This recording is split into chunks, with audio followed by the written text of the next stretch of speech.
अस्सलाम अलैकुम प्यारे दोस्तों, हमारे प्यारे ख्वाजा हुजूर गरीब नवाज रहमतुल्लाह अलैह से एक दिन किसी ने आपकी अकेली जिंदगी पर सवाल किया। उसने कहा, आप शरीयत के सभी नियमों का पालन करते हैं, लेकिन यह बात समझ में नहीं आती कि आपने अब तक शादी क्यों नहीं की। उस शख्स ने हुजूर सल्लल्लाहु अलैहि वसल्लम की मिसाल देते हुए कहा कि पैगंबरे इस्लाम ने न सिर्फ निकाह को पसंद फरमाया, बल्कि इसे जिंदगी का एक बहुत ही जरूरी हिस्सा बताया है, खास तौर पर उन लोगों के लिए जो जिम्मेदारियां से फारिग हैं। जब आपका खादिम ने आपको यह बात बताई तो ख्वाजा गरीब नवाज रहमतुल्लाह अलैह ने फरमाया, वह सही कहता है, मुझ में यह कमी है, लेकिन अल्लाह ताला हर चीज पर कुदरत रखता है, वह अपने बंदों की सभी गलतियों को माफ कर सकता है। इसके बाद एक रात ख्वाजा गरीब नवाज रहमतुल्लाह अलैह ने ख्वाब देखा। ख्वाब में आपको हुजूर नबी करीम सल्लल्लाहु अलैहि वसल्लम नजर आए। नबी सल्लल्लाहु अलैहि वसल्लम फरमा रहे थे, मोइनुद्दीन, तुम्हारे लिए जरूरी है कि तुम हमारी हर सुन्नत को जिंदा करो।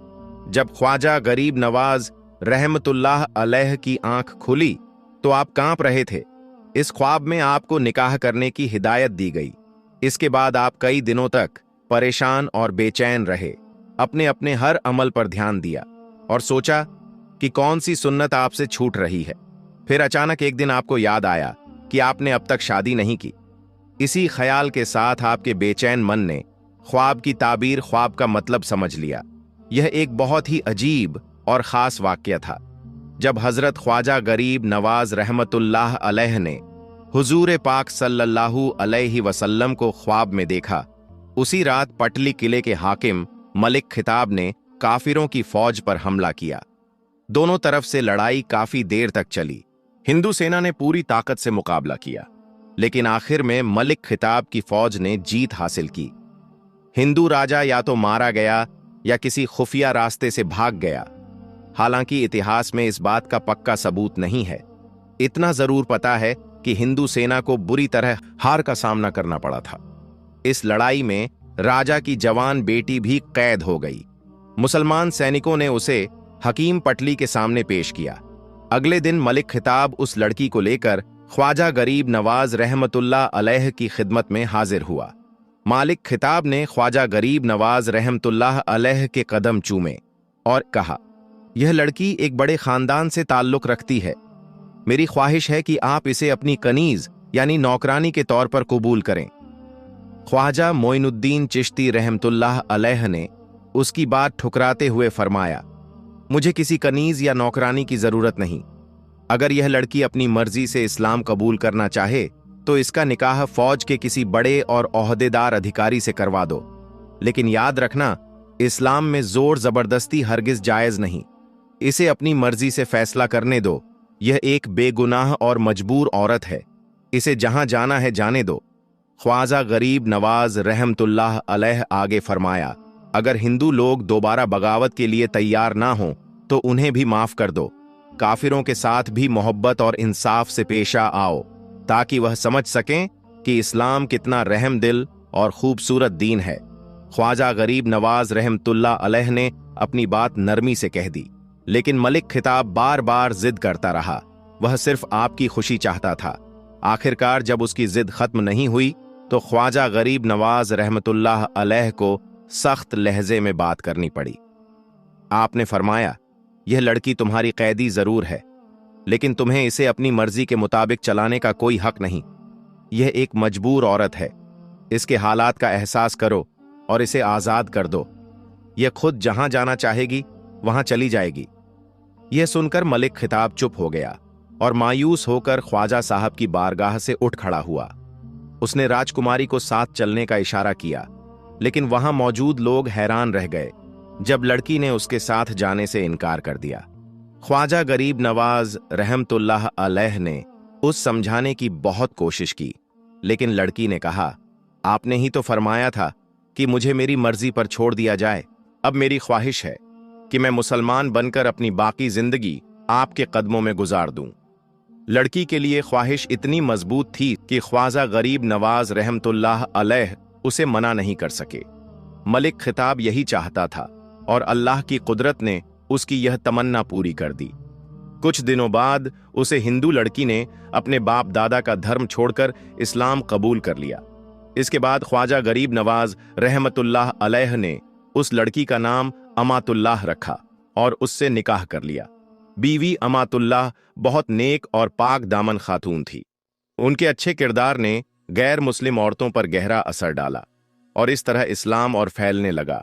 बीवी अमातुल्लाह से ख्वाजा गरीब नवाज रहमतुल्लाह अलैह की बेटी बीबी हाफिजा जमाल पैदा हुई। बीवी हाफिजा का हिंदुस्तान की पाक औरतों में बहुत ऊंचा मकाम है। उनका मज़ार शरीफ सुल्तानुल हिंद के पास ही वाक़े है। दोस्तों, इतिहास की भरोसेमंद किताबों में ख्वाजा गरीब नवाज रहमतुल्लाह अलैह की दूसरी शादी का भी जिक्र मिलता है। लिखा है कि सैयद वजीहुद्दीन चिश्ती रहमतुल्लाह अलैह, जिन्हें कुतुबुद्दीन ऐबक ने अजमेर का हकीम बनाया था, उनकी एक बेटी थी जिनका नाम बेबी इस्मत खातून था। सैयद वजीहुद्दीन अपनी बेटी की शादी को लेकर बहुत परेशान रहते थे। एक रात उन्होंने ख्वाब में हजरत इमाम जाफर सादिक रज़ियल्लाहु अन्हु को देखा। हजरत इमाम जाफर सादिक रज़ियल्लाहु अन्हु ने फरमाया, ए फर्जंद, फिक्रमंद मत हो। बारगाहे रिसालत से हुक्म है कि अपनी बेटी का निकाह हजरत ख्वाजा मोइनुद्दीन चिश्ती रहमतुल्लाह अलैह से कर दो। सुबह उठकर सैयद वजीहुद्दीन ने ख्वाजा गरीब नवाज रहमतुल्लाह अलैह की खिदमत में हाजिर होकर अपना ख्वाब बयान किया। हालांकि हजरत ख्वाजा गरीब नवाज रहमतुल्लाह अलैह पहले से शादीशुदा थे, लेकिन जब आपने यह सुना कि यह नबी पाक सल्लल्लाहु अलैहि वसल्लम का हुक्म है तो तुरंत निकाह के लिए तैयार हो गए। बीबी इस्मत खातून रहमतुल्लाह अलैह से आपके 3 बेटे हुए। एक ख्वाजा फखरुद्दीन, दूसरे ख्वाजा जियाउद्दीन, तीसरे ख्वाजा हिसामुद्दीन। हजरत ख्वाजा फखरुद्दीन रहमतुल्लाह अलैह एक बड़े बुजुर्ग और बहुत जलाल वाले शख्स थे। आपने अपनी पूरी जिंदगी इस्लाम की खिदमत के लिए वक्फ कर दी। आप हमेशा इस्लाम का पैगाम फैलाने और जिहाद के मैदान में लगे रहते थे। आखिरकार एक जंग में कुफ्फार से लड़ते हुए आप शहीद हो गए। आपका मज़ार मुबारक किशनगढ़ के कस्बे सरवार शरीफ में है, जो अजमेर से तकरीबन 30 से 40 किलोमीटर की दूरी पर है। हजरत ख्वाजा फखरुद्दीन रहमतुल्लाह अलैह अपने वालिद हजरत ख्वाजा मोइनुद्दीन चिश्ती रहमतुल्लाह अलैह विसाल के बाद 30 साल तक जिंदा रहे। आपके जलाल और बुजुर्गी का यह हाल था कि आप अक्सर जंग की हालत में फरमाते, जो बाप के दरवाजे से बेमुराद लौटे वो बेटे के पास आए, इंशाअल्लाह उसकी मुराद पूरी होगी। इसका मतलब था कि जो लोग हजरत ख्वाजा गरीब नवाज रहमतुल्लाह अलैह के दरबार से अपनी दुआओं का जवाब न पाएं, वह ख्वाजा फखरुद्दीन रहमतुल्लाह अलैह की दरगाह में हाजिर हों। अल्लाह ताला उनके जरिए अपने रहमतों से उनकी मुरादें जरूर पूरी करेगा। यह बात सिर्फ एक रिवायत नहीं है, बल्कि हिंदुस्तान के बेशुमार लोगों ने इसे सच होते देखा और महसूस किया है। हजरत ख्वाजा फखरुद्दीन रहमतुल्लाह अलैह की इस बात ने अनगिनत लोगों के मसाइल समस्याएं हल की हैं।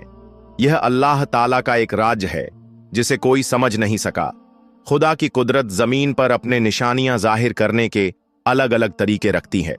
हजरत ख्वाजा फखरुद्दीन रहमतुल्लाह अलैह वो बुजुर्ग हैं जिनके जरिए अल्लाह ने ख्वाजा गरीब नवाज रहमतुल्लाह अलैह की नस्ल को आगे बढ़ाया। आज भी लाखों लोग ख्वाजा गरीब नवाज रहमतुल्लाह अलैह के बेटे ख्वाजा फखरुद्दीन रहमतुल्लाह अलैह के दरबार से फैज पाते हैं। दोस्तों, एक और दिलचस्प वाक्य सुने। जब ख्वाजा गरीब नवाज रहमतुल्लाह अलैह अजमेर में कुछ वक्त गुजारने के बाद फिर से दिल्ली तशरीफ लाए तो हालात बदल चुके थे। पिछली बार जब आप दिल्ली आए थे तो सुल्तान कुतुबुद्दीन ऐबक की हुकूमत थी, लेकिन अब ऐबक का इंतकाल हो चुका था और उनकी जगह सुल्तान शमसुद्दीन अल्तमश हिंदुस्तान पर हुकूमत कर रहे थे। यह वही नौजवान था जो एक बार तीर कमान लिए हुए ख्वाजा गरीब नवाज रहमतुल्लाह अलैह के सामने से गुजरा था। उस वक्त ख्वाजा साहब ने फरमाया था, खुदा इस नौजवान को उस वक्त दुनिया से नहीं उठाएगा जब तक ताज और तख्त इसका मुकद्दर नहीं बन जाते। हिंदुस्तान का तख्त इसका इंतजार कर रहा है। फिर वक्त बदला और अल्तमश फौज में सबसे ऊंचे ओहदे तक पहुंच गए और उन्होंने कई जंगों में हिस्सा लिया और अपनी बहादुरी के कारनामे दिखाए। उनकी बहादुरी देखकर सुल्तान कुतुबुद्दीन ऐबक की मोहब्बत और बढ़ गई, यहां तक कि उन्होंने अपनी बेटी का निकाह अल्तमश से कर दिया। फिर जब सुल्तान कुतुबुद्दीन ऐबक का इंतकाल हो गया तो अल्तमश सुल्तान शमसुद्दीन के नाम से हिंदुस्तान के बादशाह बन गए। जब दिल्ली के लोगों को ख्वाजा गरीब नवाज रहमतुल्लाह अलैह की भविष्यवाणी के बारे में पता चला तो किसी को यकीन नहीं हुआ। लोग हैरान थे कि कोई इंसान कैसे 10-12 साल बाद होने वाले वाक्य को पहले ही देख सकता है। धीरे धीरे यह खबर सुल्तान शमसुद्दीन अल्तमश तक भी पहुंची। सुल्तान को यह पता चला कि दिल्ली में ख्वाजा कुतुबुद्दीन बख्तियार काकी रहमतुल्लाह अलैह नाम के एक बुजुर्ग रहते हैं। वह ख्वाजा गरीब नवाज रहमतुल्लाह अलैह के शागिर्द और मुरीद हैं, जिनके पीरो मुर्शिद ख्वाजा गरीब नवाज रहमतुल्लाह अलैह ने ही यह भविष्यवाणी की थी। सुल्तान अल्तमश यह सुनकर बहुत हैरान हुए और ख्वाजा कुतुबुद्दीन बख्तियार काकी रहमतुल्लाह अलैह से मिलने के लिए उनके खानका पहुंचे। पहली ही मुलाकात में सुल्तान इतने प्रभावित हुए कि उन्होंने इस दरगाह का हमेशा के लिए गुलाम बनने का फैसला कर लिया। अल्तमश एक नेक दिल और फकीर पसंद इंसान थे। इतिहास की किताबों में ऐसे कई वाक्य दर्ज हैं जो बताते हैं कि सुल्तान शमसुद्दीन अल्तमश न सिर्फ दरवेशों को पसंद करता था बल्कि अपने किरदार के लिहाज से खुद भी एक दरवेश था।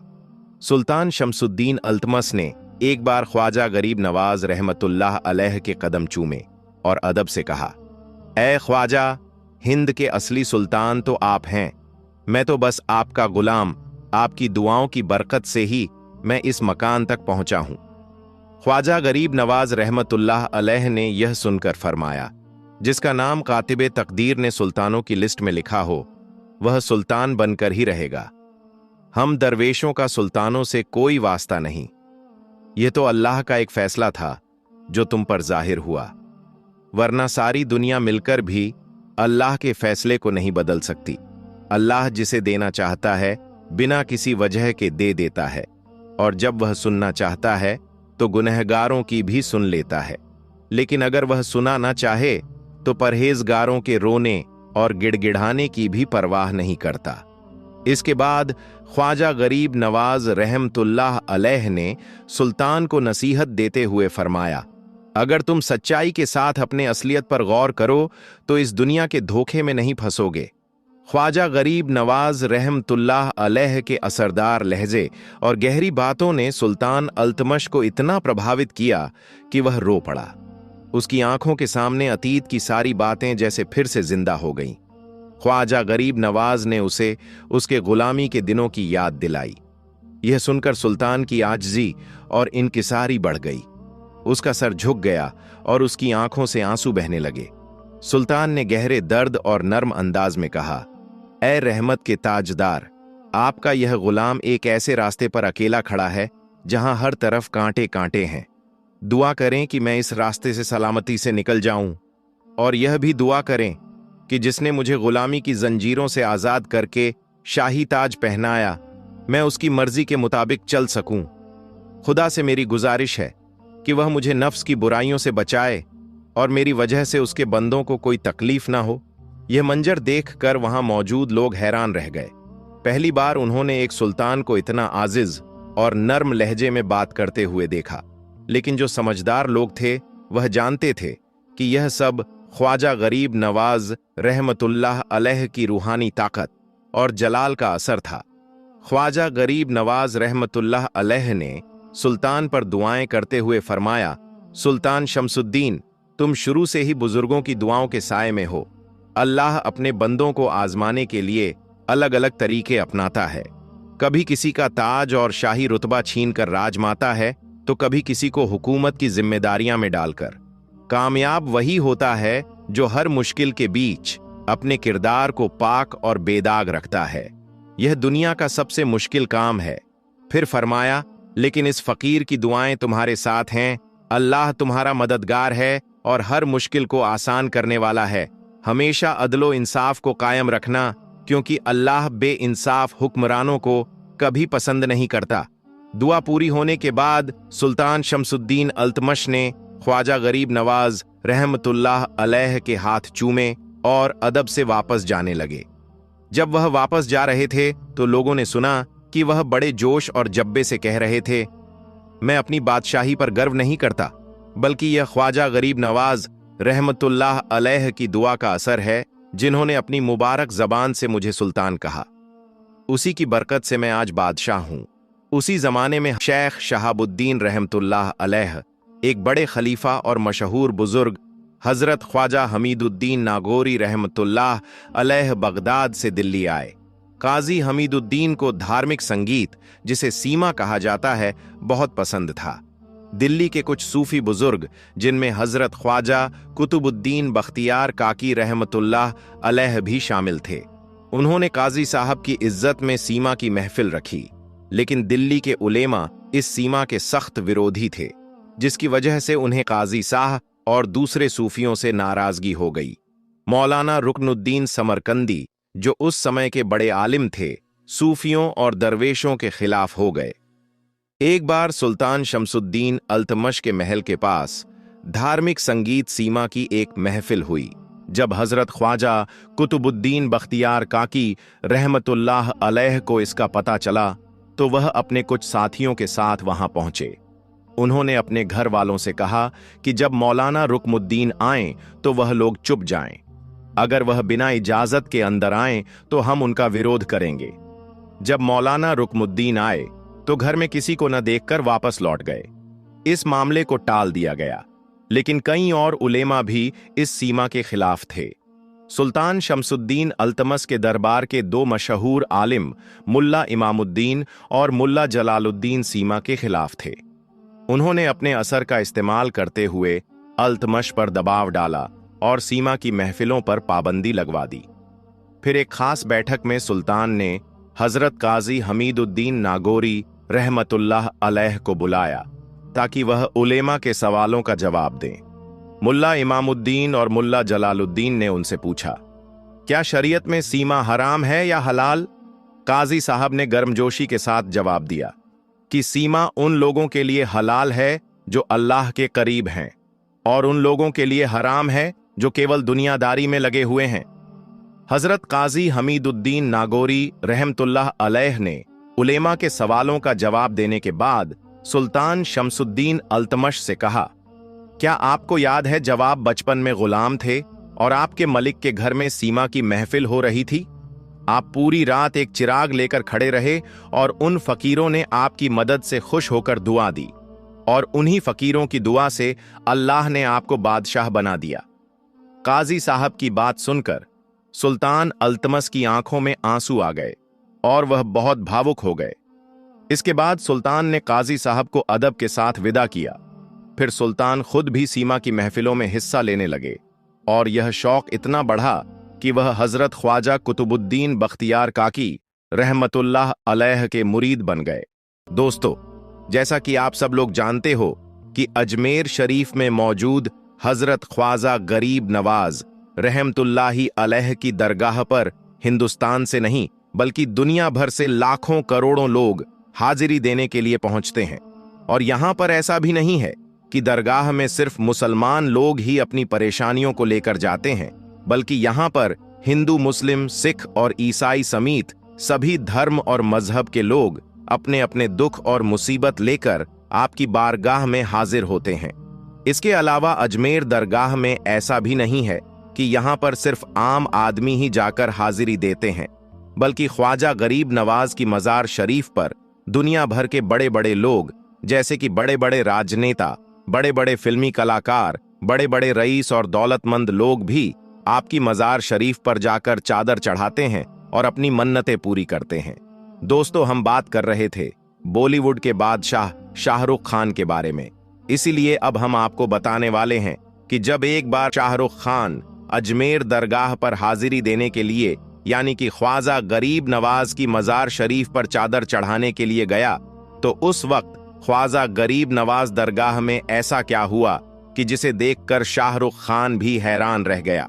और यही नहीं, आप भी इस पूरे वाक्य को सुनकर चौंक जाओगे, इसलिए आप इस वीडियो को बगैर स्किप किए आखिर तक गौर से जरूर देखना। दोस्तों, शाहरुख खान, जिन्हें बॉलीवुड का बादशाह भी कहा जाता है, ये आज बॉलीवुड का एक ऐसा सेलिब्रिटी बन चुका है कि आज दुनिया भर के लोग शाहरुख खान को जानते और पहचानते हैं, क्योंकि शाहरुख खान एक बहुत बड़ा एक्टर होने के साथ बहुत अच्छे इंसान भी हैं। आज उनके पास में लाखों नहीं बल्कि कई करोड़ रुपए हैं। मगर हम आपको बता दें कि शाहरुख खान हमेशा से ऐसा नहीं था। इनके माँ बाप बहुत ज्यादा गरीब थे और उनकी परवरिश भी गरीबी में हुई थी। अब आप सोच रहे होंगे कि फिर आखिर शाहरुख खान ने ऐसा क्या हुआ कि यह अचानक से इतने बड़े स्टार बन गए और बुलंदियों को छूने लगे। तो हम आपको बता दें कि इसके पीछे एक बहुत दिलचस्प कहानी है, जिसे शाहरुख खान ने खुद एक इंटरव्यू में बताई है। शाहरुख खान ने एक मीडिया रिपोर्टर को बताया कि यह उस वक्त की बात है जब वह बॉलीवुड स्टार नहीं थे, यानी कि वह एक नॉर्मल और एक आम से इंसान थे। यह उस वक्त की बात है। उस वक्त हुआ यह कि यह एक बार अपनी अम्मी के साथ में, यानी कि अपनी मां के साथ अजमेर दरगाह पर हाजिरी देने के लिए गया था। ख्वाजा गरीब नवाज की मजार शरीफ पर चादर चढ़ाने के लिए गया था। शाहरुख खान कहते हैं कि उस वक्त मेरी मां के पास में सिर्फ 5,000 रुपए थे, जो कि उस वक्त बहुत ज्यादा हुआ करते थे, क्योंकि यह बात आज से तकरीबन 35 साल पुरानी बात है। शाहरुख खान ने बताया कि जैसे ही हम अजमेर दरगाह में पहुंचे तो मेरी मां ने 5,000 रुपए मुझे दे दिए और कहा, बेटे इन्हें संभाल कर रखना। इसके बाद मैंने वो 5,000 रुपए अपनी मां से ले लिए और संभाल कर अपनी जेब में रख दिए। फिर मैं अपनी अम्मी के साथ दरगाह शरीफ के अंदर पहुंच गया और फिर हम एक चादर लेकर हजरत ख्वाजा गरीब नवाज के मजार शरीफ पर पहुंचे और वह चादर चढ़ा दी। इसके बाद जब हम चादर चढ़ाकर वापस आ रहे थे तो अचानक से मुझे पता चला कि मेरी मां ने जो मुझे 5,000 रुपए रखने के लिए दिए थे वह कहीं पर गायब हो गए हैं, यानी कि वह कहीं पर गुम हो गए हैं या फिर किसी ने मेरी जेब से वह पैसे निकाल लिए हैं। यह देखकर मैं बहुत ज्यादा परेशान हो गया। यहां पर हुआ यह था कि मैं उन पैसों को रखकर भूल चुका था, लेकिन फिर जब मेरी अम्मी ने मुझे याद दिलाया कि बेटे पैसों को संभाल कर रखना, तो उस वक्त मैं अपनी जेबों को टटोला तो मुझे पता चला कि मेरी जेब में तो वह पैसे हैं ही नहीं। यह देखकर मैं बहुत ज्यादा परेशान हो गया और फिर जल्दी से वापस दरगाह शरीफ के अंदर उन पैसों को ढूंढने के लिए पहुंच गया और पैसों को इधर उधर तलाश करने लगा, लेकिन फिर वो 5,000 रुपए मुझे कहीं पर भी नहीं मिले। फिर मैंने देखा कि दरगाह शरीफ के बाहर बहुत सारे जायरीन बैठे हुए हैं और बहुत सारे फकीर बाबा भी वहां पर मौजूद थे, जो कि आने जाने वाले लोगों से पैसे मांग रहे थे। शाहरुख खान ने बताया कि अब जैसे ही मैं वहां से गुजर रहा था तो एक फकीर बाबा, जो कि शक्ल से बहुत ज्यादा गरीब नजर आ रहा था, उन्होंने मुझे आवाज देकर रोका और कहने लगा कि बेटे, आज तू यहां पर 5,000 रुपए ढूंढ रहा है, वहीं तू आने वाले वक्त में 500 करोड़ का मालिक बनेगा।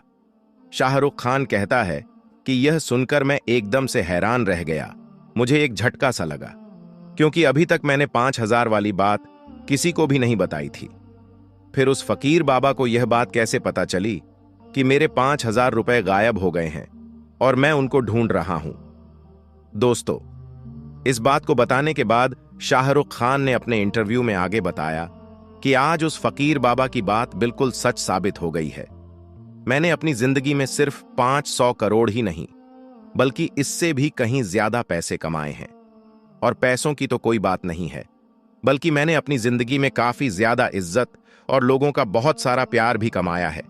शाहरुख खान ने आगे बताया कि अजमेर दरगाह की यह बात, हजरत ख्वाजा गरीब नवाज की यह करामत मैंने अपनी आंखों से देखी है और महसूस भी की है। वाकई में हजरत ख्वाजा गरीब नवाज रहमतुल्लाह अलैह अल्लाह के एक बहुत बड़े वली और पावरफुल वली हैं। वह अगर अपनी रहमत पर आ जाएं तो फकीर को भी बादशाह बना सकता है, और अगर जलाल में आ जाए तो बड़े से बड़े तख्त को भी हिला सकता है, यानी कि पावर और हुकूमत में बैठे हुए लोगों को भी नेस्तनाबूद कर सकता है।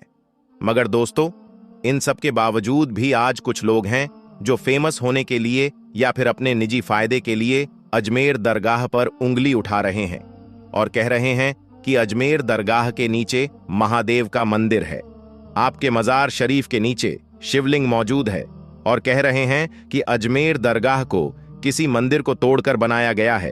और अब तो इस बात का सिर्फ दावा ही नहीं किया जा रहा बल्कि इसे लेकर अब तो कोर्ट में एक याचिका भी लगाई गई है, जिसमें 110 साल पुरानी एक किताब का हवाला देते हुए कह रहे हैं कि 800 साल पुरानी अजमेर दरगाह के नीचे महादेव का मंदिर है, इसलिए अजमेर दरगाह की जांच करवाई जाए और फिर इसे तोड़कर मंदिर बनाया जाए, यानी कि इसे मंदिर घोषित करके हमें पूजा पाठ करने का अधिकार दिया जाए। ऐसा इस याचिका में दावा किया गया है, जिसकी अभी कोर्ट में जांच चल रही है। अब इन लोगों को यह नहीं पता है कि यह किसी मुसलमान का कोई आम घर नहीं है जिस पर आप बुलडोजर चला दोगे। यह एक अल्लाह के वली की मजार शरीफ है। इस पर अगर आप हाथ डालोगे तो आपके हाथ जलकर खाक हो जाएंगे, आपकी नस्लें नेस्त नाबूद हो जाएंगी और आप तबाहो बर्बाद होकर रह जाओगे। और 800 साल पहले जिसके बिठाए हुए ऊंटों को जो लोग उठा नहीं सके, आज वही लोग अजमेर दरगाह को उखाड़ने की बात कर रहे हैं। जब हजरत ख्वाजा गरीब नवाज अन्ना सागर को एक कांसे में समा सकते हैं तो याद रखो, ये आपकी हुकूमत को भी हिला सकते हैं, ये आपको तबाहो बर्बाद भी कर सकते हैं। इसलिए मैं तो कहता हूं कि आप कुछ भी करो, मगर हजरत ख्वाजा गरीब नवाज से मत उलझो। इसी में आप सबका फायदा है, इसी में हमारे देश भारत का फायदा है। दोस्तों, अजमेर दरगाह के मामले पर हाल ही में एक मीडिया रिपोर्टर ने शाहरुख खान से भी पूछा कि आप इस मामले को कैसे देखते हो। तो इस पर शाहरुख खान ने कहा कि देखो, अजमेर दरगाह सिर्फ मुसलमानों की ही नहीं है, बल्कि इसके साथ में हर धर्म और हर मजहब के लोगों की आस्था जुड़ी हुई है।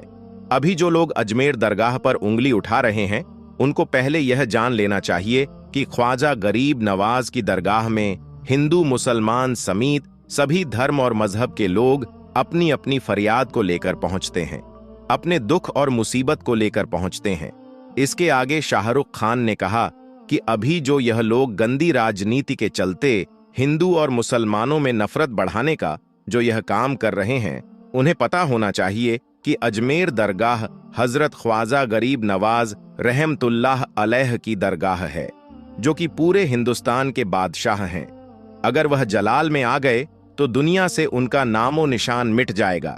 इसके अलावा शाहरुख खान ने आगे यह भी कहा कि अजमेर दरगाह में जिस मकसद के साथ यह लोग दंगा फसाद करवाना चाह रहे हैं, इन्हें इसमें कभी भी कामयाबी नहीं मिलेगी, क्योंकि मैंने खुद देखा है कि अगर हजरत ख्वाजा गरीब नवाज अपनी रहमतों पर आ जाएं तो मुझ जैसे फकीर को भी बादशाह बना सकता है, और अगर जलाल में आ गए तो बादशाह को भी तहस नहस करके फकीर बना सकते हैं।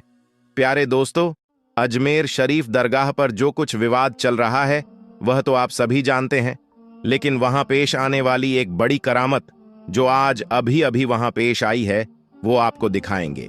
लेकिन दोस्तों, उससे पहले आप वीडियो को लाइक करने के साथ ही अपने 5 दोस्तों को जरूर शेयर करें, ताकि सबको इस करामत के बारे में पता चल सके, और कमेंट बॉक्स में या मोइन हक मोइन जरूर लिखें। दोस्तों, ख्वाजा गरीब नवाज के जलाल और करामत को न कल कोई झुठला पाया था और न कोई आज झुठला पाएगा। आज से लगभग 800 साल पहले जब आप गरीब नवाज को वहां से हटाने की बहुत कोशिश की गई, लेकिन आप आज भी वहां मौजूद हैं। और जो राजा के ऊंट बैठे थे, जब वह ऊंट वहां से बिना आपकी इजाजत ना उठे, तो यह लोग आपकी दरगाह पर कैसे उंगली लगा सकते हैं? जब हजरत ख्वाजा गरीब नवाज अपने कुछ मुरीदों को लेकर अजमेर शरीफ की सरजमीन पर अपने मुबारक कदम रखते हैं, तो उस वक्त गर्मी इतनी भयानक थी कि धूप से बचने के लिए आप हजरत शहनशाह हिंद गरीब नवाज और उनके अकीदतमंद एक छायादार दरख्त के नीचे बैठ जाते हैं और आराम करने लगते हैं। अभी आप आराम फरमा ही रहे थे, चंद लम्हे ही गुजरे थे कि अचानक से कुछ सिपाही वहां पर आ जाते हैं। मालूम होता है कि वह सिपाही दरअसल वहां के जो राजा थे, जो हिंदू राजा थे, उन्हीं के सिपाही हैं। और अचानक वह आते ही सरकार गरीब नवाज रहमतुल्लाह अलैह और उनके चाहने वालों को वहां से चले जाने के लिए कहते हैं। राजा के सिपाही फिर सरकार गरीब नवाज से पूछते हैं, आप लोग कौन हैं और यहां पर क्या कर रहे हैं और कहां से आए हैं? ख्वाजा गरीब नवाज रहमतुल्लाह अलैह फरमाते हैं, हम मुसाफिर हैं और सफर पर निकले हैं। इस दरख्त का साया देखकर हम यहां पर बैठ गए थे। वह सिपाही भी बड़े मगरूर थे, क्योंकि वह उस रियासत के राजा के सिपाही थे, तो वह गुरूर में यानी घमंड से कहते हैं, आप लोगों को क्या मालूम नहीं है कि यहां पर राजा साहब के ऊंट बैठते हैं? यह ऊंटों के बैठने की जगह है। अब आप ये जगह जल्द से जल्द खाली कर दीजिए, वरना आपको बहुत तकलीफ हो जाएगी। इसलिए जल्दी से जल्द यह जगह खाली कर दें, यहां राजा साहब के ऊंट बैठेंगे। सरकार गरीब नवाज रहमतुल्लाह अलैह सिपाहियों को समझाने की कोशिश करते हैं और फरमाते हैं, ऐ बंदे, खुदा का इतना बड़ा जंगल मौजूद है, राजा साहब के ऊंट तो कहीं भी बैठ सकते हैं। सिपाही मगरूर होकर कहते हैं, ऐसा नहीं हो सकता, आप लोग यहां से चले जाइए। जब हमने आपको कह दिया कि राजा के ऊंट यही बैठेंगे तो यही बैठेंगे, आप यहां से चले जाइए। उन्होंने सरकार गरीब नवाज रहमतुल्लाह अलैह की शान में गुस्ताखी कर दी। आप हजरत ख्वाजा गरीब नवाज रहमतुल्लाह अलैह फरमाते हैं, ठीक है भाई, अब यहां पर राजा के ऊंट ही बैठेंगे। सिपाहियों की बातें सुनकर ख्वाजा साहब अपने साथियों के साथ वहां से उठकर चले जाते हैं और दूसरी जगह पर आप आराम करने की गरज से रुक जाते हैं। इधर जब दूसरे दिन सुबह होती है तो सिपाही ऊंटों को वापस लाने की गरज से जाते हैं। सिपाही ऊंट को खींचते हैं, हाँफते हैं, लेकिन ऊंट तो उठने का नाम ही नहीं ले रहे थे। सारे ऊंट ऐसा लग रहा था मानो जमीन से चिपक गए हों, वह उठने का नाम ही नहीं ले रहे थे। सिपाही सारे इकट्ठे होकर अपनी परेशानी का हल ढूंढने लगे। उन्होंने यही सोचा कि राजा के पास जाकर सारी सच्चाई राजा से ही बयान करना होगा। वह अपने महाराजा, अपने राजा के पास सारे के सारे हाजिर हो जाते हैं और जाकर राजा से यह सारा वाकया बयान करते हैं। राजा कहता है, क्या हुआ है, तुम इतने घबराए हुए क्यों हो? तो वह सिपाही कहते हैं, महाराज, हमारे ऊंट धरती से चिपक गए हैं। हमने उन्हें हांका, मारा, सब कुछ कर लिया, लेकिन वह उठ ही नहीं रहे। राजा कहता है कि ऐसा कैसे हो सकता है? सिपाही कहते हैं, महाराज, हमें तो लगता है कि कल शायद हमने जिन फकीरों को वहां से उठाया था, ये सब उन्हीं की करामत है। राजा कहता है, शायद तुम ठीक रहते हो, उनके पास जाओ, वह शायद सच्चे फकीर थे, सच्चे दरवेश थे। सिपाही कहते हैं, जो हुक्म आपका महाराज, हम उन दरवेश को ढूंढते हैं। दरवेश को ढूंढने के लिए अब वह सिपाही निकल जाते हैं। सिपाही उन्हें तलाश करते करते एक जगह पर पहुंचते हैं जहां पर शहनशाह हिंद गरीब नवाज अपने उन चाहने वालों के साथ, मुरीदों के साथ आराम फरमा रहे थे। सिपाहियों को जैसे ही वह लोग नजर आते हैं, सिपाही दौड़े दौड़े आप सरकार गरीब नवाज के पास पहुंचते हैं। सरकार गरीब नवाज उन्हें मोहब्बत के साथ बैठने का हुक्म देते हैं। सिपाही जब बैठते हैं तो वह भी अचानक जमीन से चिपक जाते हैं और वहां से हिल भी नहीं पाते हैं। जब राजा को यह खबर मिलती है कि हमारे ऊंटों की तरह हमारे सिपाही भी जमीन से चिपक गए हैं, तो वह खुद ख्वाजा गरीब नवाज के सामने हाजिर होता है। ख्वाजा साहब राजा को भी बैठने का हुक्म देते हैं। जब वह राजा जमीन पर बैठता है तो वह भी अपने आप ही उस जमीन से चिपक जाता है और लाख कोशिश करने के बावजूद जब वह उठने से नाकाम रहता है तो ख्वाजा गरीब नवाज से माफी मांगने लगता है। फिर सरकार गरीब नवाज को उस पर रहम जाता है और आप उसे माफ फरमा देते हैं और जमीन से फरमाते हैं, ऐ जमीन, अल्लाह के हुक्म से तू इनको आजाद कर दे। जमीन उन्हें आजाद कर देती है। राजा बार बार ख्वाजा गरीब नवाज रहमतुल्लाह अलैह की इस मेहरबानी का शुक्रिया करता है। राजा के सिपाही सरकार गरीब नवाज के सामने हाथ जोड़कर अर्ज करते हैं, हुजूर, हमारे ऊंट। आप गरीब नवाज फरमाते हैं, तुम्हारे ऊंट, वह भी खड़े हो गए होंगे। सिपाही यहां से सीधे ऊंटों के पास जाते हैं और जाकर देखते हैं तो वह ऊंट अब अपनी जगह से खड़े हुए थे और जाने के लिए तैयार थे। सरकार गरीब नवाज की जैसे ही यह करामत मशहूर हुई तो वहां दूर दूर तक इस करामत की शोहरत फैल गई। अब लोगों को मालूम पड़ गया कि इस इलाके में एक अल्लाह वाले, एक अल्लाह के सच्चे वली हैं, जिन्होंने ऐसी करामत दिखाई कि राजा के सिपाही और उनके ऊंट भी जमीन से चिपके रह गए थे। दोस्तों, यह करामत भी दुनिया भर में मशहूर है। तो जब ख्वाजा गरीब नवाज के इशारे से बादशाह के ऊंट न उठ सके, तो अगर आज भी कोई उनकी दरगाह को हाथ लगाने की कोशिश करेगा तो यकीनन वह भी उठ ना सकेगा।